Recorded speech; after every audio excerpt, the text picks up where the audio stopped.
Hello, and welcome to Flip the Coin Onto Its Edge. I'm your host, Michael Papa Newton. In this episode, the first of season 3, I will introduce a mythology. I will share part of the story now and conclude the rest in 1 hour. Since the stories can be lengthy and detailed, I will break them into segments. Make sure to follow the publishing schedule as the segments will be released on the day of storytelling at 1 hour intervals. The human psyche has long been my most profound fascination. While the scientific study of it began in the 1880s, humans have been exploring the mysteries of what it means to be a man, a woman, a couple, and every stage of the human journey for thousands of years. Their explorations weren't limited to laboratories. No, they were woven into mythological stories, passed down through generations. These tales, filled with gods, titans, and fantastical creatures that ignite the imagination, featured characters embodying the very traits we recognize in ourselves. These mystic heroes faced challenges, overcame weaknesses, and navigated life's dilemmas, stories that stirred our deepest emotions and offered solutions through their struggles, inspiring us to confront our own in the process. Embark with me on a thrilling voyage into a mystical realm of ancient mythology. Through the lens of mythology, we will explore human behavior to uncover the secrets behind our actions at different ages and delve into the depths of our psyche. Together, we will gain profound insights about ourselves and those around us. Learn like the ancients through captivating stories and modern day analysis, much like deciphering dreams. Fear not and trust the path before you. On this journey, you may uncover why you acted a certain way in the past, understand your present behavior, or even glimpse the mysteries that lie ahead. The adventure awaits. Let's begin our quest.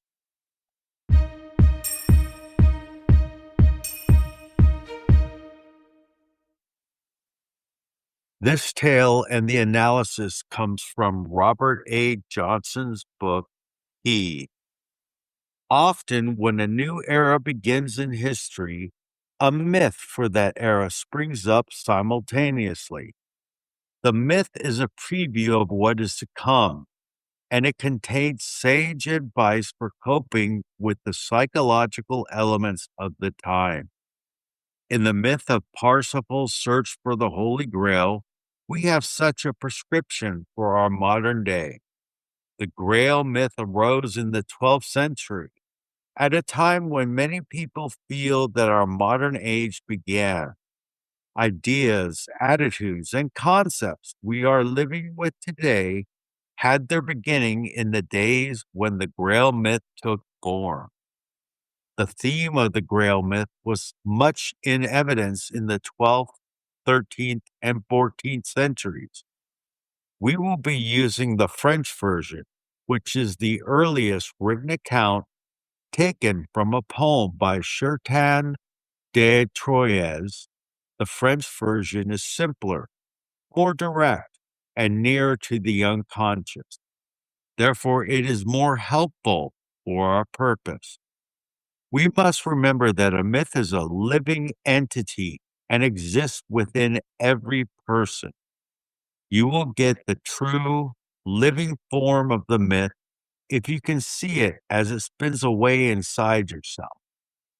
The most rewarding mythological experience you can have is to see how it lives in your own psychological structure.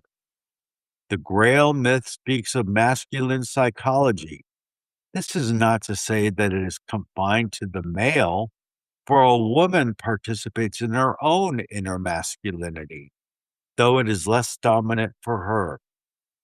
We must take everything that goes into the myth as part of ourselves. We will have to cope with a dazzling array of fair damsels, but must see them too as part of the masculine psyche. A woman partakes quite directly of the Grail myth as a story of her own interior masculinity, especially as women take more part in the masculine world by embracing a profession. The development of masculinity becomes important to her. A woman's masculinity or a man's femininity is closer than one realizes. The insights of the myth will be immediate and practical for our present time. Our story begins with the Grail Castle, which is in serious trouble. The Fisher King, the king of the castle, has been wounded. His wounds are so severe that he cannot live, yet he is incapable of dying. He groans, he cries out, he suffers constantly. The whole land is in desolation, for a land mirrors the condition of its king. The cattle do not reproduce, the crops won't grow, knights are killed, children are orphaned, maidens weep. There is mourning everywhere, all because the Fisher King is wounded. The whole Grail Castle is in serious trouble because the Fisher King is wounded. Early in his adolescence, when he was out wandering around the woods doing his knight errantry, the Fisher King came to a camp. All the people of the camp were gone, but there was a salmon roasting on a spit. He was hungry. There was a salmon roasting over the fire, and he took a bit of it to eat. He found that the salmon was very hot. After burning his fingers on it, he dropped the salmon and put his fingers into his mouth to assuage the burn. In so doing, he got a bit of salmon into his mouth. This is the Fisher King wound. Every night there is a solemn ceremony in the Grail Castle. The Fisher King is lying on his litter, enduring his suffering while a procession of profound beauty takes place. A fair maiden brings in the lance which pierced the side of Christ at the crucifixion. Another maiden brings the paten which held the bread at the Last Supper. Another maiden brings the Grail itself, which glows with light from its own depth. Each person is given wine from the Grail and realizes their deepest wish even before they voice that wish. Each person, that is, except the wounded Fisher King, who may not drink from the Grail. All are served except the Grail King. The story now turns from the Fisher King and his wound to the story of a boy who is of so little consequence that he has no name. He is born in Wales, during that time a country geographically on the fringe of the known world and a cultural backwater. Parsifal, we will call him that, though he does not have a name until much later in the story, is raised by his mother, whose name is Heart Sorrow. His father is dead, and he knows nothing of him. He has no brothers or sisters. Parsifal grows up in primitive peasant way, wears homespun clothes, has no schooling, asks no questions, and is completely untutored. Early in his adolescence, he is out playing one day when five knights came riding by, wearing all their impressive equipment, the scarlet and gold trappings, the armor, the shields, the lances, all the accoutrements of the knighthood. They dazzled poor Parsifal so completely completely that he dashed home to tell his mother he had seen 5 gods. He was on fire with this marvelous sight and decided to leave immediately to join the 5 wonderful men. His mother burst into tears after seeing there was no way to stop her son from following in the footsteps of his father, who had been a knight and who was killed in some foolishness. His mother had tried to shield Parsifal from knowing anything of his lineage, but no mother has ever succeeded in keeping her son from danger when his father's blood begins to stir in him. Heart Sorrow then tells Parsifal that his father had been a knight and been killed rescuing a fair maiden. His 2 brothers were knights and had also been killed. Heart Sorrow had taken Parsifal to a remote place to raise him in hope he could be shielded from a similar fate. Heart Sorrow gives Parsifal her blessing and releases him from her protection.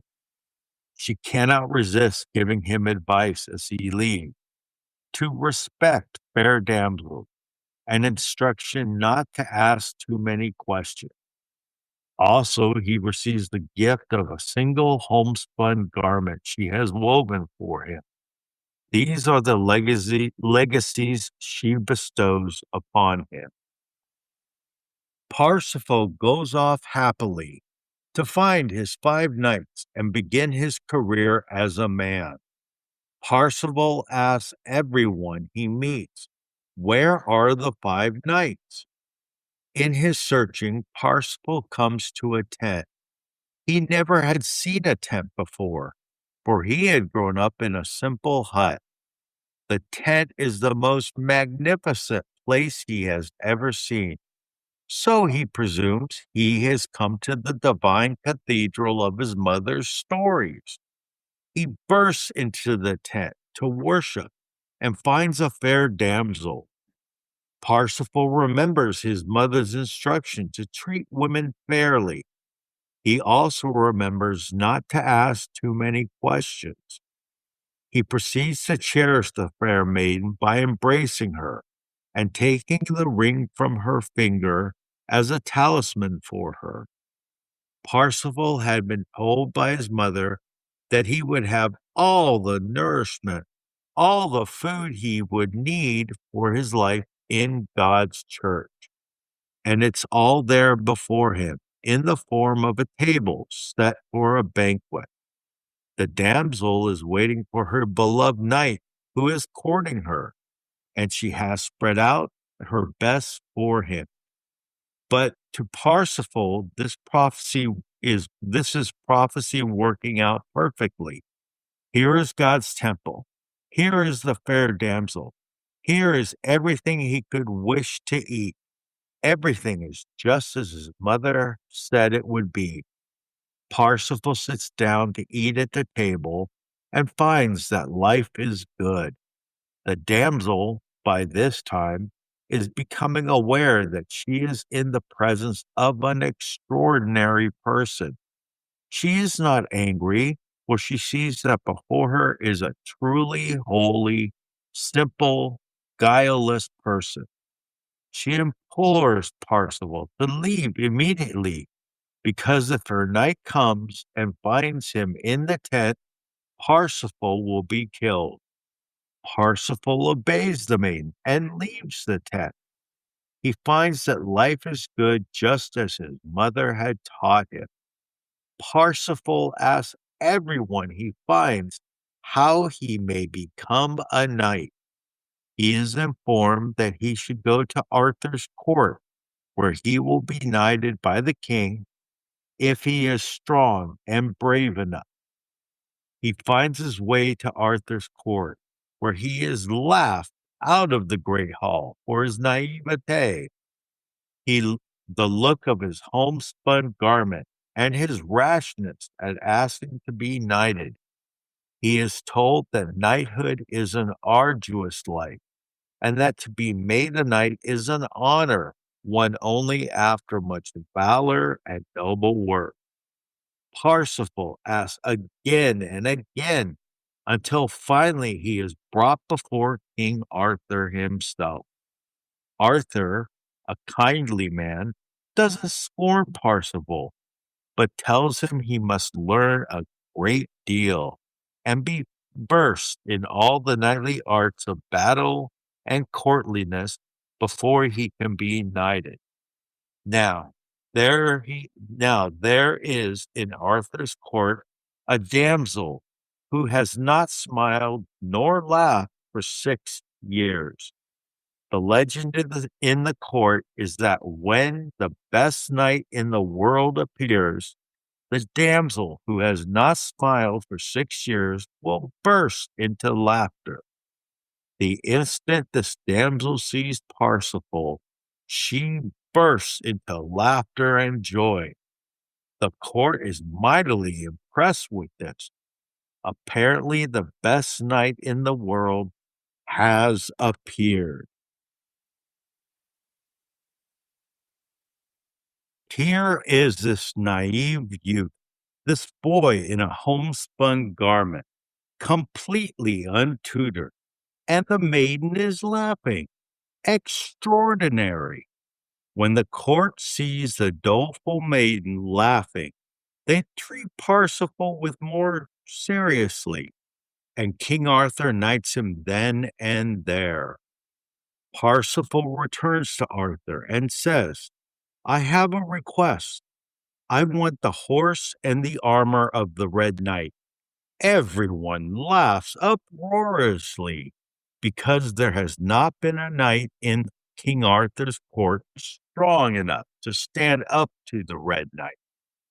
Arthur too laughs and says, You have my permission. You may have the horse and armor of the Red Knight if you can get it. As Parsifal leaves Arthur's court, he is met at the door by the Red Knight. This wonderful being is strong enough to do as he wishes without fear, for no one in the court can oppose him. He had taken the silver cup, the chalice, and no one was strong enough to stop him. As the last insult, he had thrown a flagon of wine in Queen Guinevere's face. Parsifal is dazzled by the Red Knight with his red armor, his scarlet tunic, his horse's trappings, and all the stuff of knighthood. Parsifal stops the Red Knight and asks for his armor.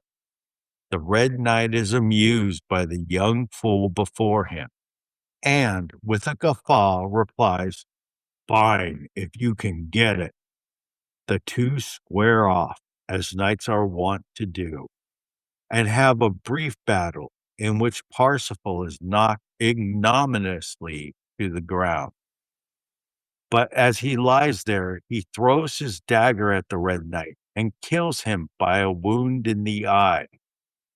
Parsifal subdues many knights in his career, but none are killed except the Red Knight.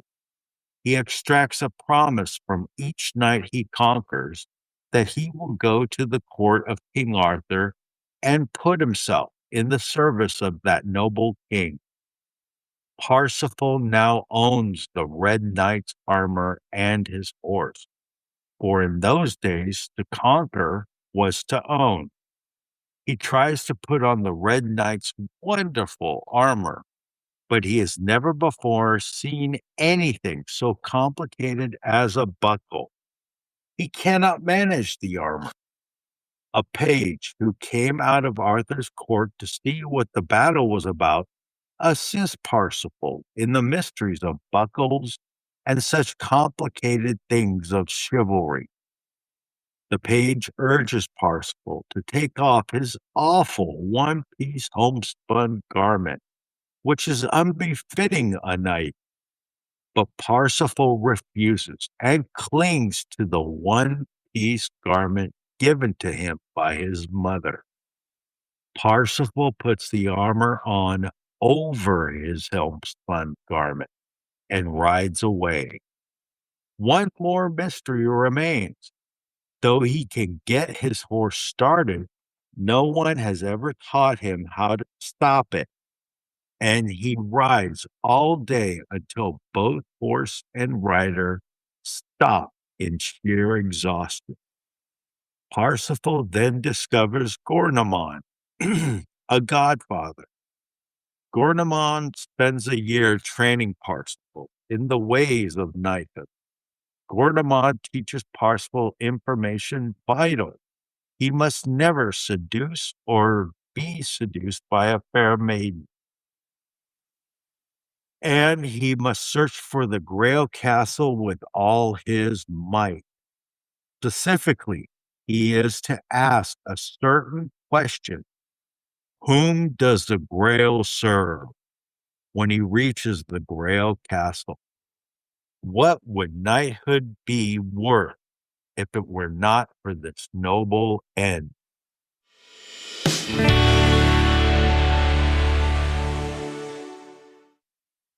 That's all we have time for today, my friend. Thank you for tuning into this episode. I hope you enjoyed it and will join us again soon. In this episode, we heard the first part of The Fisher King. In 1 hour, I will publish the conclusion of the story. Remember, I encourage you to test what you hear here yourself to see if it truly resonates with you. Belief can often be accompanied by doubt, but the real secret to success lies in knowing the laws of life, not just believing in them. When you take the time to explore these laws and principles, your understanding deepens. Keep an open mind to new ideas, as this will help you better understand and evaluate what you're learning. Tap the button to follow our podcast. Looking forward to having you back for more insights soon. Remember, God woke you up this morning for a reason.